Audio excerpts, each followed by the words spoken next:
This copyrighted telecast may not be reproduced, retransmitted, or used in any form without the authorized written consent of NASCAR Broadcasting. NASCAR would like to thank all of our loyal fans for your continued support, and we hope you enjoyed today's broadcast. And it's Dick Berger. Wallace in the number 23 car had started in the 3rd position. He has dropped 2 spots since then. The problem, Turn 4, Dick, a car's around, and he had help.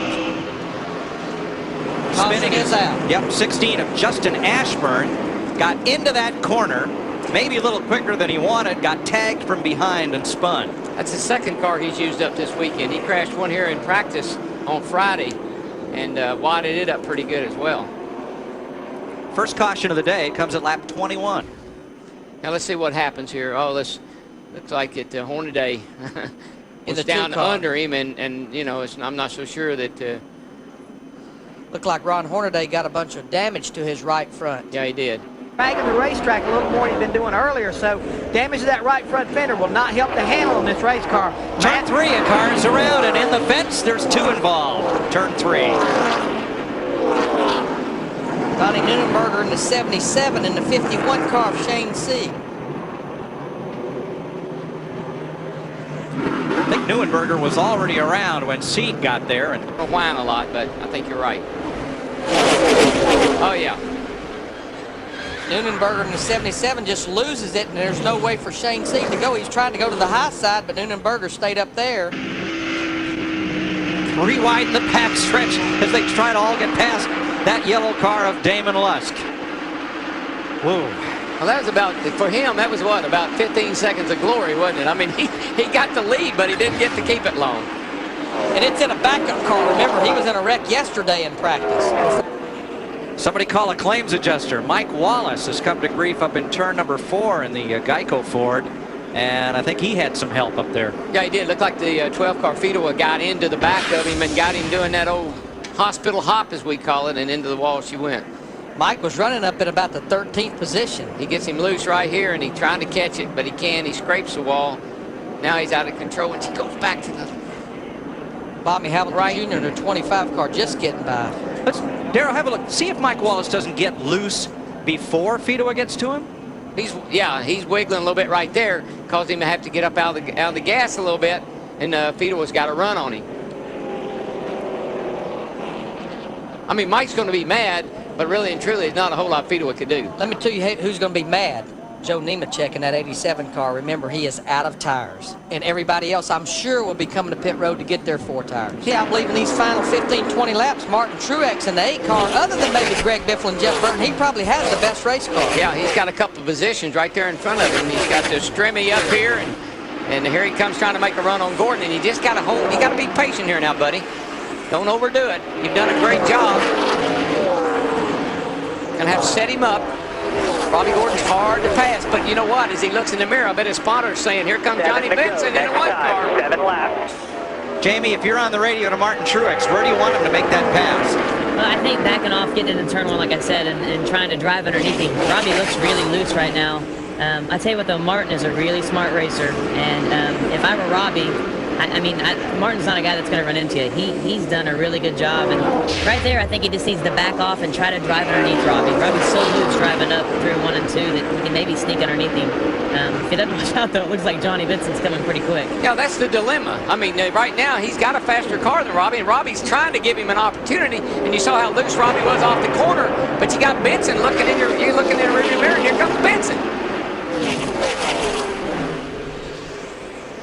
3 cars fighting for 5th place while Greg Biffle waltzes off to a 2.4-second lead, Matt. Mike, he has opened up that lead due in part to his spotter, Joel Edmonds, helping Greg do an excellent job of anticipating and then clearing the lap traffic. And to do a sidebar on our trivia question today of the last and only guy to lead all laps in a Super Speedway race, which is Jeff Burton, he did it in the car that is currently leading the race with Greg Biffle behind the wheel. Here we go. He's under it, but I don't know. 5 laps to go. Darryl, it's like the 8 car just really struggles putting the power down. He don't have that good bite off the corner, but he may have got a good enough run that time. He can clear him off into turn 1. Yeah, Robbie's got to let him go. And if there's any way he could put the crossover or move on him, he would, but he's so loose he can't cut back. Johnny Benson did. There you go. Oh, Gordon might have slapped the wall there. Yeah, he was so loose right there, and they got under him. They just blew him up out of the groove. He lost his momentum. Here comes Michael. Yeah, he's lost 3 positions in about a half a lap. He's going to slide back all the way to about 8th position. We got 4 laps to go right now. And there's just not a whole lot you can do. When they get to going under you like that, you just got to let them go and fall back in line. So Stremme moves to 4th, Truex to 5th, Benson to 6th, and Michael Waltrip up to 7th. Let's go up to 2nd place, where Jeff Burton's kind of all alone, 3.3 seconds behind Greg Biffle. Still there. Still there. And Mike, 1 lap ago, Jeff Burton radioed to his team, and crew chief Tony Liberati said, guys, I'm sorry, I asked for the wrong air pressure adjustments on that last stop. Rambo said, don't worry about it, we're in this together. Thanks, Steve. Jeff Burton in a solid 2nd. Our pole sitter, Kyle Busch, doing a good job of holding on to the lead lap, 26 seconds back, 15th spot. 2nd here last time, but nonetheless, he's had a decent day. Now, Larry Burton may have said, okay, let's up the pressure just a teeny bit. We don't have that far to go here. Fairly short run. Maybe he upped the pressures and overcooked the tires. Yeah, people will do that to help the tires hook up quicker. Every time I did that here with more than about 10 laps to go, it ended up biting me. Here comes Martin Truex Jr. on David Stremme. This is for 4th. These guys are being so smart and not racing each other into turn 1. I mean, a couple of rookies normally wouldn't know not to do that, but these guys are pretty sharp. 2 laps to go. I like the way Truex has run his race, Darrell. He saved the best for the end. Woo! Picking him on. Might have saved a little piece for that wall over there, too. I'm looking at this battle back there with 2 laps to go with Casey Abbott and Mike Bliss. They were just 3 wide going down into turn 3. Stremme and Benson off turn 4 for the white flag. They were side by side. Now go back single file. This could get interesting because Benson's a little quicker. Stremme's going to block. See Johnny fade to the outside. They wanted to put a crossover move on him, but Stremme got back to the throttle a little quicker than he thought he would, I believe. 6th Darlington appearance for Greg Biffle as Robert Presley gets a lap back. Biffle will see the checkered flag for his first Darlington Busch Series victory. And a really nice job by that team. Very nice. Spin back straightaway. Car to the inside wall. Ponstein. Stremme holds off Benson to the line. It's a battle for 5th right there. You have David Stremme. Johnny Benson end up 6th. Might as well quit racing. Caution's out. Don't race back. No, field's frozen. Even when the caution comes out on the last lap, it freezes the field. Not the way Andy Ponstein wanted his day to end here at Darlington.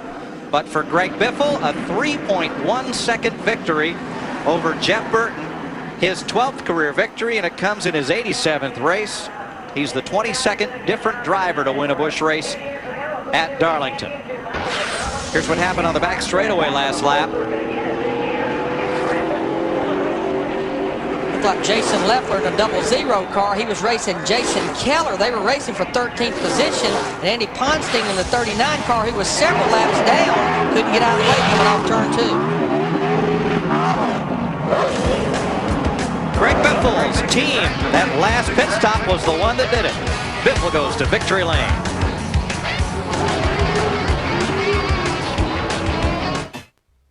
This copyrighted telecast may not be reproduced, retransmitted, or used in any form without the authorized written consent of NASCAR Broadcasting. NASCAR would like to thank all of our loyal fans for your continued support, and we hope you enjoyed today's broadcast.